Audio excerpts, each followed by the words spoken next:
ನಮಸ್ಕಾರ. ಮನೆ ಕಟ್ಟುವಂಥ ಮಾಲೀಕರಿಗೆ ಒಂದು ಸಿಹಿ ಸುದ್ದಿ.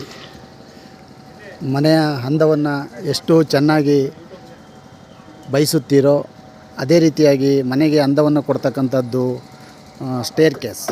ಹಾಗಾಗಿ ಸ್ಟೇರ್ ಕೇಸನ್ನು ನಿರ್ಮಾಣ ಮಾಡಬೇಕಾದರೆ ಭಾಳ ಅಚ್ಚುಕಟ್ಟಾಗಿ ಕಬ್ಬಿಣದ ಸಲಾಕೆಗಳನ್ನು ಕಟ್ಟುವಂತಹ ಮತ್ತು ಅದನ್ನು ಉತ್ತಮವಾಗಿ ನಿರ್ವಹಿಸುವಂಥ ಕೆಲಸವನ್ನು ಕಾರ್ಮಿಕರಾದಂತಹ ನಗರಾಪುರದ ಮಣಿ ಮತ್ತು ಹುಲ್ಸೆಯ ರಂಗಣ್ಣ ಮತ್ತು ಭುವನಗಿರಿಯ ಶಿವರಾಮ್ ಅಂತಕ್ಕಂಥ ಕಾರ್ಮಿಕರು ತಮ್ಮ ಶ್ರಮದಿಂದ ಈ ಒಂದು ಕೆಲಸವನ್ನು ನಿರ್ವಹಿಸಿದ್ದಾರೆ.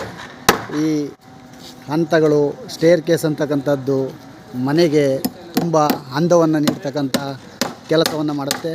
ಈ ಕಾರ್ಮಿಕರನ್ನು ನಾವು ಪ್ರೋತ್ಸಾಹಿಸೋಣ ಮತ್ತು ಅವರಿಗೆ ಸಹಕಾರವನ್ನು ನೀಡೋಣ. ನಮಸ್ತೆ.